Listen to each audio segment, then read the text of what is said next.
Now the dusk shadowy trees stood close around like dreaming spirits and delaying night. The night is lengthening. You see, it's the evening turning into dusk. So delaying night is in that sense. You see. Now the dusk, shadowy tree, dusk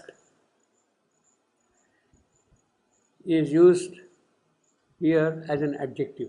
It is not the twilight leaning toward darkness. Dusk, it is not here in that sense. Twilight is not a noun. Twilight turning into darkness. Here, dusk means shady, becoming darker. Like a silhouette, you start seeing the trees and all that, you see. Dusk, shadowy trees. So all the trees which are there in the forest, they are darkish trees. Stood close around, obviously. They are now, the world has become intimate. The physical world has now become intimate to them, closer. Like dreaming spirits, delaying night, the grey-eyed, pensive evening, heard their steps. Now there, here, has been left unidentified. Who are these there? One could say that in the context of the previous description, it could be Satyavan and Savitri, their steps of coming back to the forest. Grey-eyed, pensive evening heard their steps, and from all points the cries and movements came of the four-footed wanderers of the night approaching. Now this is a new turn. It is not Satyavan and Savitri there, here that their steps is not for them, but it is the description, it is pertaining to this description. From all points the cries and movements came the four-footed wanderers, beasts which are moving in the night, their feet, of the night approaching. Yeah, Shiva, yeah. So while that is happening, the animals, beasts, they are moving in the forest, in the wild forest, and it is their feet which are heard. Then a human rumor rose, long alien to the solitary days. Human rumor here, not baseless description, fictitious description, not in the usual sense. Rumor here stands for noise. Noise. I will give the exact meaning of word rumor. Rumor here is din, clamor. Then a human din that rose there. Long alien, because this forest had never heard such sounds of people, of horses and all that kind of rushing into the forest. This forest had never heard them at all. Therefore it's alien. Alien is solitary days. So the forest was solitary all along these days. Invading the charmed wilderness of leaves, once sacred to secluded loneliness. So this forest was always secluded, lonely, sacred, because the tapasya is going on. No human civilization had come there, urbanization, no army, no horses like that, you see. Therefore alien. Invading the charmed wilderness of leaves, once sacred to secluded loneliness, with violent breaking of his virgin sleep. So it is that virgin sleep which is disturbed by the sudden coming, violent. In other words, here the narrative is Satyavan and Savitri, they are coming back. In the meanwhile, before they arrive, the army of the king from a Shalva country is coming to the forest. So it is the army, cavalry, who is invading the forest. They are. For what purpose? That is what the story will tell you.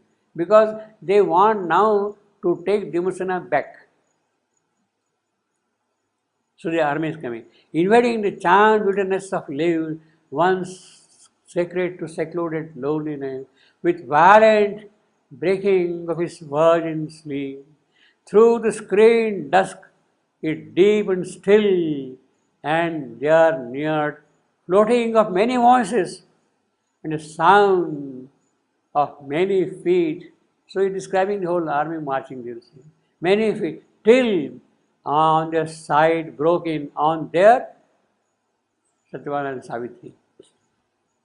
Broke in as if a colored wave upon the eye, the brilliant, strenuous, crowded life of man.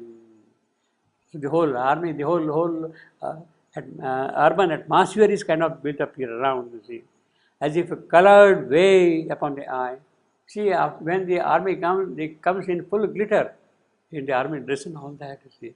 And then topped by flaring multitude of lights. So the army is coming in the night, so they'll have the torches burning and rushing to the forest, you see. Topped by flaring multitude of lights, a great resplendent company arrived. So the king is being now welcomed, so to say, by this company. Company means a division of the army, in that sense. Life in its ordered tumult, wavering came, bringing a string of unknown faces, crowned with gold fringe headdresses. So this is the royal dress, they are wearing gold fringe, the caps and all that. You see.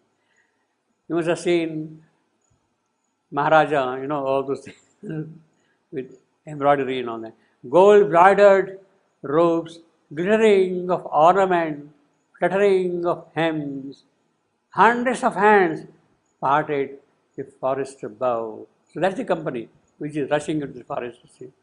Hundreds of hands search the entangled glades.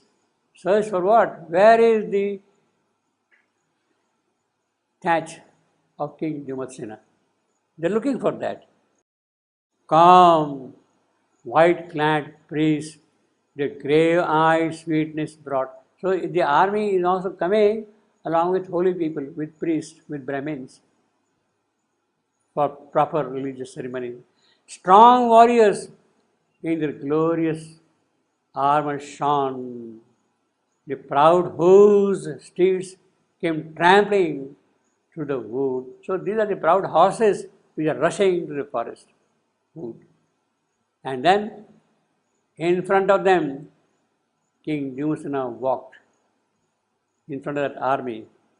It is Dyumasena who is going to receive them. Walked. No more blind, faltering limb. He is no more blind now. He is not faltering in limbs. But his far questing eyes, restored to all their confidence and light, took seeingly this imaged outer world. Firmly he trod with monarch steps the soil. So he is now the full monarch. The army has already come and the army is leading forward now to receive the divine couple. By him, that queen and mother's anxious face, Satyavan's mother, came changed from his habitual burdened look, which in its drooping strength of tired toil had borne the fallen life of those she loved.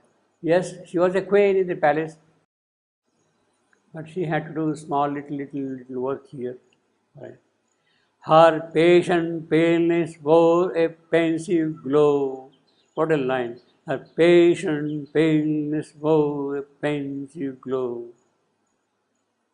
Her patient paleness wore a pensive glow.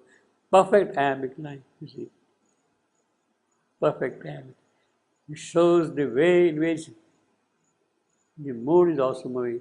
Her patient paleness wore a pensive glow. Patient because she has been waiting for this hour. All these years and years she has been waiting for this hour. Waiting in the sense that she was not expecting, but perhaps there was some hope of some kind. Wore a pensive glow. She is bright now, but she is musing. Oh, what a sudden change has taken place. How? She is wondering all that. Basically. Now this line, poetically, I said it's a perfect iambic line. A patient paleness wore a pensive glow. and see the alliteration. P, P, P. Her patient, pale is pensive. And again, pale and glow, L. The double alliteration. It brings a different kind of a charm to the poetic description. Her patient paleness wore a pensive glow. As if it has been deliberately put that way. But the inspiration comes that way. The inspiration comes that way. In fact, I'll give you a couple of examples of this multiple alliteration. Her patient paleness wore a pensive glow. This is one here. I just quickly collected a couple of them from the first canto. We have 1.13. A long, lone line of hesitating you. A long, lone line of hesitating you. So see the triple alliteration. L, L, L, H, H, U, hesitating you. Long, lone line of hesitating you. And this line we scan. A long, lone line of hesitating you. That is how it will break. A long, that is an am, lone line, spondy, of prick. Hesitating, day, am. And last again, ting, you, am. You got double alliteration here. A long, lone line of hesitating you. See, as if it is purposely designed to draw the length of the event. And then we have another line, 1.29. A lonely splendor from the invisible goal. A lonely splendor from the invisible goal. See the repetitions of L. A lonely splendor from the invisible goal. 1, 2, 3, 4, 5 L's. And of course S. In this canto itself, later on we have another line. See the alliteration now in this line. 158.19. With Lord lists the noble, lovely child. It gives a kind of a liquidity. With Lord lists the noble, lovely child. 1, 2, 3, 4, 5, 6 L's. So Devasena is receiving them. Firmly he trod with monarch steps the soil. Now he has recovered his eyesight, he has recovered his kingdom, and now he is firm on the ground and moving forward. By him, that queen and mother's anxious face came changed from its habitual burdened look, which in its drooping strength of tired toil, see, tired toil, see again the alliteration, had borne the fallen life of those she loved. Her patient paleness wore a pensive glow, like evening's subdued gaze of gathered light departing, which foresees sunrise at sight. The brilliance of her rich receding gleam, a thoughtful prophecy of lyric dawn. She lives a while to muse upon that hope sinking in quiet splendors of a sky. Her eyes were first to find her children's forms. Obviously, they are very anxiously waiting to see the daughter-in-law and the son, children's form.